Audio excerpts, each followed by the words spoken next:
Y'all, Crime and Justice in the P, and again, we're here for another segment of Ask Jay. Today, Jay, we're so glad to be with you. But before we talk about the question, I want to know, tell us about the room we're in here. All right, we call this a China room.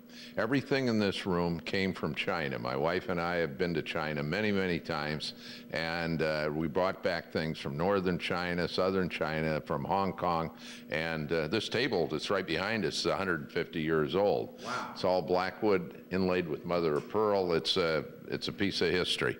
Well, I'll tell you something, you guys. If you ever get a chance to come by the J. Janssen building, just ask at the front desk, can you see the China room? Because it is gorgeous, I tell you. Now, let's get right to the questions for Jay. Jay, a young lady asked me that if, say at her house, she believed that her child came across some lead poisoning, what should she do? Right, that's a very common thing, lead poisoning. And the reason children get lead poisoning many times is that they crawl on the ground and the baseboards are painted with lead paint, or the windowsills are painted with lead paint, and it hasn't been removed.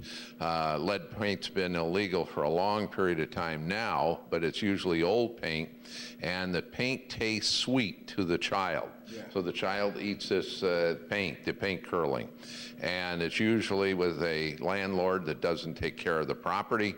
A child gets lead poisoning, and with elevated lead levels, it's a very serious problem in terms of mental retardation, losing ability to spatially think. So these are real serious problems, and we do take these lead-based paint cases against a negligent landlord.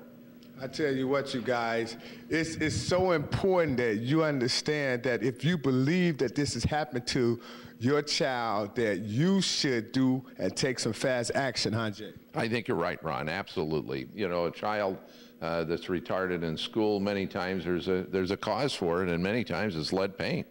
Well, I tell you something, that question came from Sherry out in Dunlap, and if you have a question for Jay, just email me at coach@CoachRyanProductions.com. That's coach@CoachRyanProductions.com, and send your questions for the Ask Jay segment of Crime and Justice. Jay, I want to thank you so much again for another segment. Always good to be here, Ron. Always good to be here. Now